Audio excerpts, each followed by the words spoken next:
Hi guys, welcome back to my channel. In this video I will show you how to do indenting technique. सबसे पहले ये जान लेना ज़रूरी है कि इंडेंटिंग टेक्निक है क्या। तो मैं आपको एक फोटोग्राफ दिखाती हूँ। तो इसमें आप देख पा रहे हैं इस टाइप का कुछ वाइट आईब्रोज है। इस तरीके के हाईलाइट्स के लिए इंडेंटिंग टेक्निक यूज़ होता है। इंडेंटिंग के लिए ऑनलाइन में इस तरीके की टूल्स आपको मिल जाएंगे। इससे आप छोटा या बड़ा हर साइज़ का हाइलाइट्स आप क्रिएट कर सकते हो। मेरे पास ये टूल नहीं है तो मैं किससे इंडेंटिंग करूँगी, चलिए देख लेते हैं। तो एक आई और आईब्रो मैंने ड्रॉ करके रख दिया है, तो मैं दूसरा वाला आपको करके दिखाऊंगी। तो यहाँ पर मैं यूज़ करने वाली हूँ एक नॉर्मल सा बॉल पेन, जिसके रिफिल में एकदम इंक नहीं है। तो आपको इसी तरीके की खाली पेन यूज़ करना है जिसमें एकदम इंक ना बचे, नहीं तो आपकी आर्ट वर्क जो है ख़राब हो सकती है। तो अब नॉर्मली जैसे आप लाइंस ड्रॉ करते हो उसी तरीके से पेन से थोड़ा सा प्रेशर दे के इस तरीके के लाइंस बनाएं, और वो भी आपको फोटोग्राफ को अच्छे से ऑब्जर्व करके करना है कि कहाँ पर वाइट हेयर्स है, वो आपको देखकर करना है।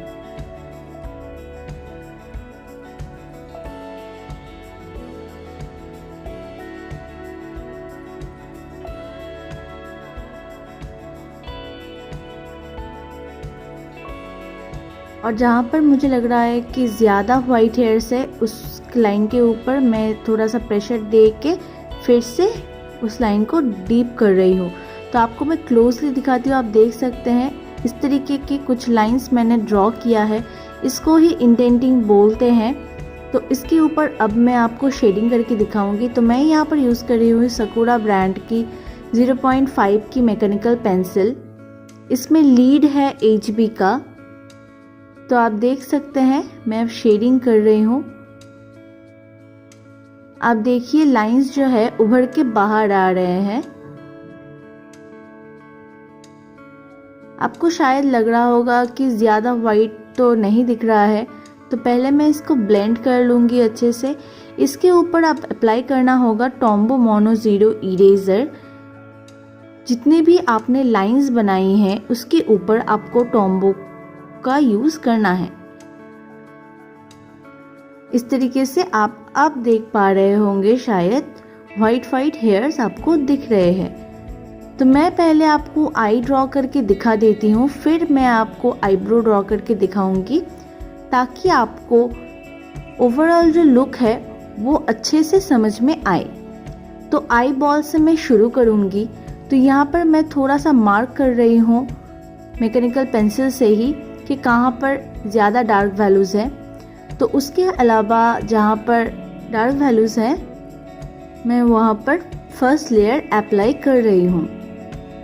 तो आप हमेशा फर्स्ट जो लेयर है वो HB पेंसिल से ही करें। तो आप चाहें तो यहाँ पर 2B पेंसिल का भी यूज़ कर सकते हैं, क्योंकि रीज़न मैं आपको बता देती हूँ। क्योंकि मैं जो पेपर यूज़ कर रही हूँ ये है Ivory paper. Ivory paper smooth paper है, इसीलिए आप जब भी पेंसिल का यूज़ करेंगे उसके ऊपर आप ब्लेंड करेंगे तो ग्रेफाइट जो है लाइट हो जाती है। ग्रेफाइट या चारकोल दोनों ही लाइट हो जाती है। तो इसीलिए आपको थोड़ा सा प्रेशर दे के इसमें काम करना पड़ता है। यहीं पर अगर आप कार्ट्रिज पेपर यूज़ करते तो आपको ज़्यादा प्रेशर देने की ज़रूरत नहीं होती, और उसके फर्स्ट लेयर में आपको HB से ही स्टार्ट करना होता, जिससे आपका जो शेडिंग है वो काफ़ी अच्छा स्मूथ होता। तो अब मैं यूज़ कर रही हूँ 10B पेंसिल, जो कि है आर्ट लाइन की।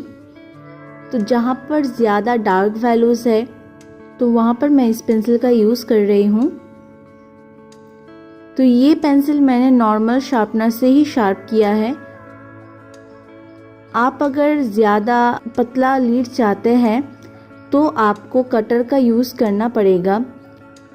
कटर से पेंसिल को किस तरीके से शार्प किया जा सकता है के ऊपर भी मैंने एक वीडियो बनाकर रखी है। अगर आप देखना चाहें तो ऊपर आई बटन में उसका लिंक मैं दे रही हूँ, तो उसमें जाके आप उस वीडियो को देख सकते हैं। नॉर्मल शार्पनर से शार्प करने से आपको बारी बारी शार्प करना पड़ता है पेंसिल। आप अगर कटर का यूज़ करेंगे तो आपको बारी बारी शार्प नहीं करना पड़ेगा। तो आप देख सकते हैं धीरे धीरे मैं शेडिंग कर रही हूँ। एकदम से आप आई नहीं ड्रॉ कर सकते क्योंकि उसमें बहुत ज़्यादा लेयर्स होते हैं, कहीं पर थोड़ा सा डार्क, तो ऐसे बहुत सारी जो है वेरिएशन होती है। तो आपको इसीलिए लेयर बाय लेयर ही शेडिंग करनी पड़ती है। आप ऐसा नहीं सोच सकते कि आप एकदम से डार्क कर देंगे एंड उसके ऊपर आप इरेजर यूज़ करेंगे और वैल्यूज़ को आप ला पाएंगे, तो ऐसा नहीं होता है।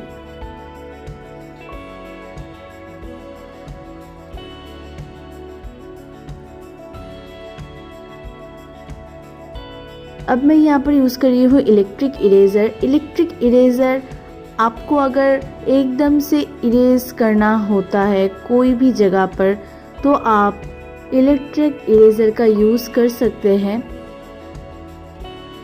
या फिर आपको कोई डॉट वगैरह करना है तो उसके लिए भी आप इलेक्ट्रिक इरेज़र का यूज़ कर सकते हैं। तो साइड में ऐसे छोटे छोटे शैडोज हमें दिख रहे हैं रेफरेंस में, तो उसको मैं HB पेंसिल से ही ड्रॉ कर रही हूँ। आपको प्रेशर को कंट्रोल करना है, वो आप जितना प्रैक्टिस करेंगे उतना ही आपका पेंसिल के ऊपर प्रेशर का जो कंट्रोल है वो आ जाएगा। सिर्फ वीडियो देखकर आप नहीं अच्छे से ड्रॉ कर सकते हैं, क्योंकि मुझसे भी इस तरीके की ड्राइंग नहीं हो पाती थी पहले। तो मैं पहले पेंसिल को बहुत ही ज़्यादा घिसती थी पेपर के ऊपर एंड बहुत जो है हार्ड तरीके से मैं पकड़ती थी पेंसिल। तो पेंसिल को मैं ना ठीक तरीके से पकड़ती थी, ना ठीक तरीके से शेडिंग करती थी, ना मैं फ़ोटोग्राफ को अच्छे से ऑब्जर्व करती थी। तो इसीलिए मेरी जो ड्राइंग थी वो रियलिस्टिक काफ़ी हद तक होती थी, लेकिन उतना ज़्यादा हाइपर रियलिस्टिक वाला तो नहीं हो पाता था मुझसे। तो मैंने भी प्रैक्टिस किया है। प्रैक्टिस करने के बाद थोड़ा बहुत इस तरीके का काम मैं कर पाती हूँ। तो यहाँ पर आप अगर रेफरेंस फ़ोटो में देखेंगे तो यहाँ पर थोड़ा सा ब्लरी इफेक्ट है, इसीलिए आप देख सकते हैं आई बॉल के नीचे मैंने थोड़ा सा इरेज कर दिया है एंड उससे आप देख सकते हैं आई में एक अलग सी लुक आ गई है और आपको दिख रहा है एक ब्लरी इफेक्ट आपको दिख रहा है। तो इसी तरीके से आपको हाइलाइट्स को अच्छे से क्रिएट करना है, अच्छे से देना है हाइलाइट को। हाइलाइट एक मेन पार्ट है, शेडिंग आपको अच्छी करनी है, उसके बाद आपको हाइलाइट्स भी अच्छे करने हैं। आपको देखकर हाइलाइट्स करने हैं। कहाँ पर एक जब आप फ़ोटो खींचते हैं तो आपकी फेस के ऊपर डिफरेंट तरीके से लाइट्स गिरते हैं, तो उसके हिसाब से ही हाइलाइट्स जो है फेस में दिखते हैं। तो उसी हिसाब से अगर आप ड्राइंग करेंगे तो फिर जाके आपकी ड्राइंग हाइपर रियलिस्टिक लगेगी। नहीं तो आप गलत जगह पे हाईलाइट कर देंगे तो आपकी ड्राइंग भी अच्छी नहीं लगेगी। तो यहाँ पर कॉर्नर में थोड़ा सा डार्क वैल्यूज है, यहाँ पर मैं 10B का यूज़ कर रही हूँ और मैं यहाँ पर नॉर्मल पेंट ब्रश यूज़ कर रही हूँ और मेरे पास नेकेड का मेकअप ब्रश भी है, तो उसका भी यूज़ आप इसमें कर सकते हैं। ब्लेंडिंग स्टम्प का यूज़ आपको जब भी लगे कि यहाँ पर थोड़ा ज़्यादा स्मूथनेस चाहिए वहाँ पर ही आप ब्लेंडिंग स्टम्प का यूज़ करें, नहीं तो अदरवाइज़ आप ब्रश का ही यूज़ करें। ब्रश से बहुत ही अच्छे से ब्लेंड होती है। बस आपको शेडिंग जो है बिल्कुल स्मूथ करनी है, बीच बीच में कोई लाइंस नहीं छोड़ना है, दोनों लाइंस एकदम जुड़े हुए चाहिए।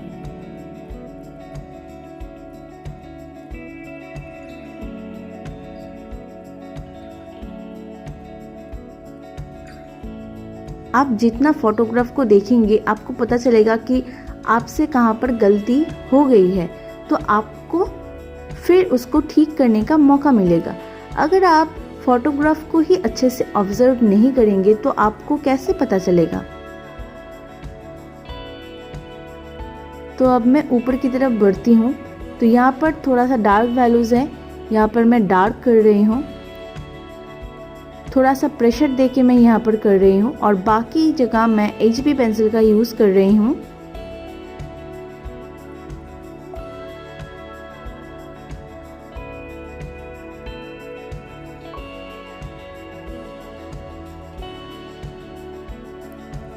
आपको ड्राइंग, अगर आप इस तरीके का ड्राइंग करना चाहते हैं, आपको टाइम देना पड़ेगा। आप जल्दी जल्दी काम नहीं कर सकते। जल्दी जल्दी अगर आप करना चाहोगे तो आपसे गलतियां हो जाएगी।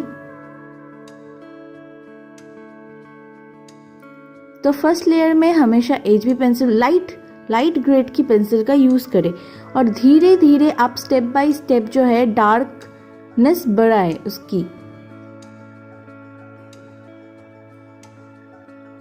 अब मैं थोड़ा सा डार्क पेंसिल यूज़ कर रही हूँ फिर।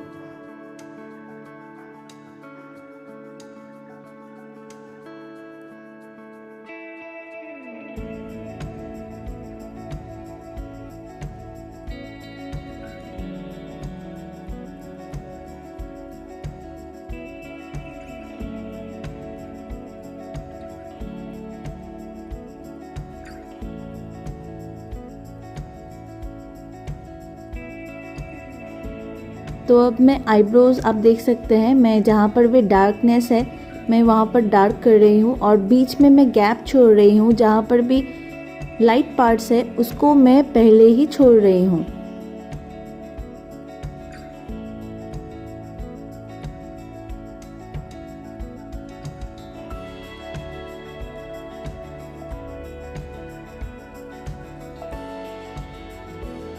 तो फिर से मैं ब्लेंड कर लूँगी।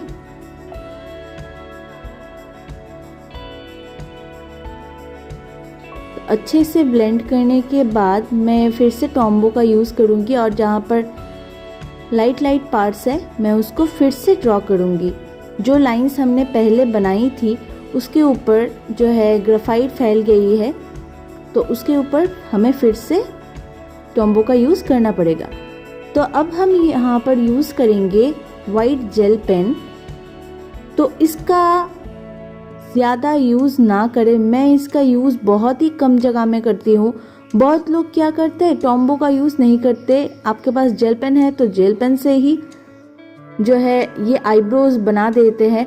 तो आप जब फ़ोटो क्लिक करेंगे तो फ़ोटो में वो बहुत ही अच्छी लगेगी। आप अगर कंट्रास्ट बढ़ा देंगे, शेडोज़ क्रिएट करेंगे तो वो दिखने में बहुत अच्छी लगती है। लेकिन आप जब ओरिजिनली सामने से देखोगे तो वो जो वाइट पार्ट होती है वो दिखने में बिल्कुल अच्छा नहीं लगता। तो मैं यही रेकमेंड करूँगी कि जहाँ पर आपको लगे कि बहुत ज़्यादा वाइटनेस है वहाँ पर ही आप जेल पेन का यूज़ करें, अदरवाइज आप इरेजर का ज़्यादा इस्तेमाल करें। और हाँ, ग्रिड लाइंस का मेजरमेंट मैं आपको बता देती हूँ। तो मैं यहाँ पर 2 सेमी करके बॉक्स ड्रॉ किया है। आपको अगर नहीं पता कि ग्रिड लाइंस कैसे ड्रॉ करते हैं तो आप मेरी पुरानी वीडियो देख सकते हैं, उसका लिंक मैं नीचे डिस्क्रिप्शन बॉक्स में दे दूँगी।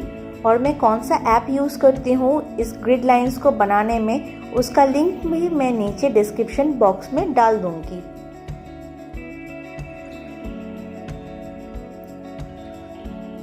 तो ये फोटोग्राफ का लिंक अगर आपको चाहिए तो आप मुझसे कांटेक्ट कर सकते हैं। आप मुझे इंस्टा पे भी मैसेज कर सकते हैं। मेरा इंस्टाग्राम अकाउंट लिंक मैं नीचे डिस्क्रिप्शन बॉक्स में डाल दूँगी, आप वहाँ पे जाके मुझसे कांटेक्ट कर सकते हैं। मैं वहाँ पर आपको इसका रेफरेंस इमेज भेज दूँगी ताकि आपको इसे ड्रॉ करने में आसानी हो।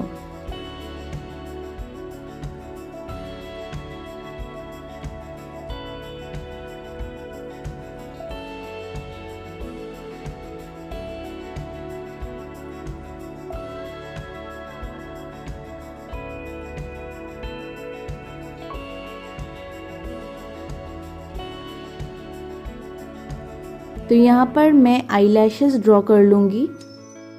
पहले मैं HB से लाइंस बना रही हूँ, उसके ऊपर मैं 10B का यूज़ करूँगी। तो जहाँ पर मैं स्किन में फोल्ड्स वगैरह है उसको मैं पहले ही HB पेंसिल से ड्रॉ कर रही हूँ। मैकेनिकल पेंसिल से बहुत ही अच्छे से बहुत ही स्मूथली शेडिंग होती है।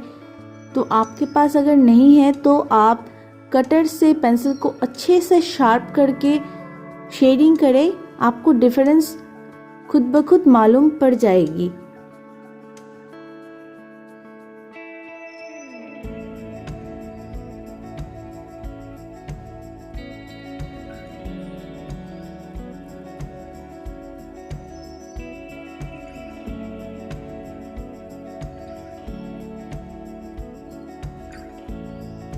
तो आईलैश के बीच में थोड़ा सा डार्क एरिया है शैडोज़ की वजह से, तो वो मैं क्रिएट कर रही हूँ। और स्किन में जो फोल्ड्स वगैरह है जो कि मैंने पहले ही HB से ड्रॉ किया था, उसके ऊपर से मैं 10B का यूज़ कर रही हूँ। लेकिन इसमें आपको ध्यान रखना पड़ेगा, आपको ज़्यादा प्रेशर नहीं देना है उसके ऊपर, नहीं तो लाइंस उभर के आएगी और आर्ट वर्क आपका खराब हो जाएगा।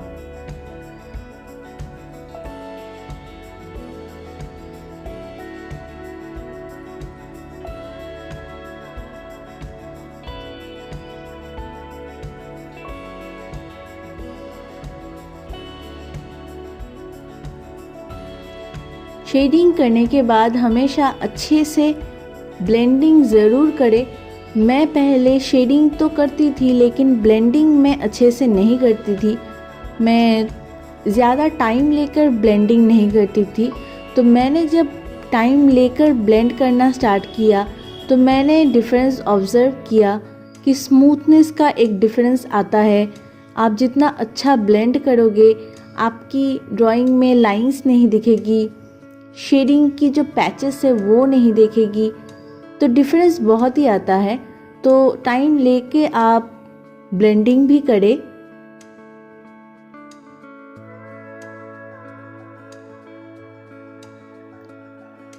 ये वीडियो मैंने ज़्यादा फास्ट बिल्कुल भी नहीं किया है ताकि आप लोगों को समझने में बहुत ही आसानी हो।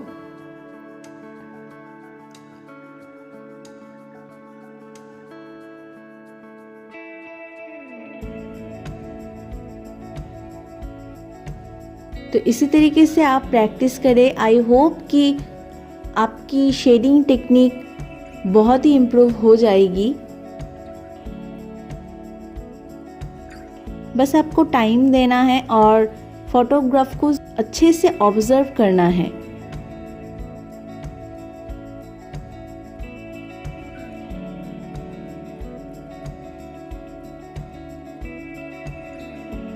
कार्ट्रिज पेपर में टाइम कम लगता है, आइवरी शीट है इसीलिए टाइम मुझे ज़्यादा लग रहा है, लेकिन स्मूथनेस आइवरी शीट में ज़्यादा आती है।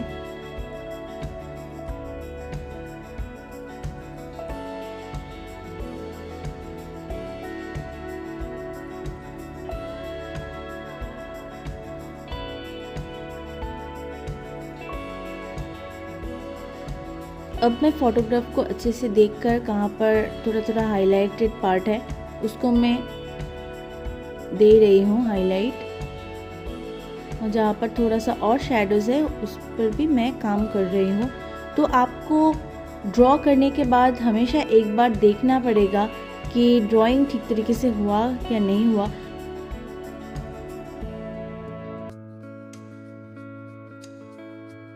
तो आपको मैं रेफरेंस इमेज से दिखा देती हूँ, आप देख सकते हैं सेम तरीके से मैंने किया है।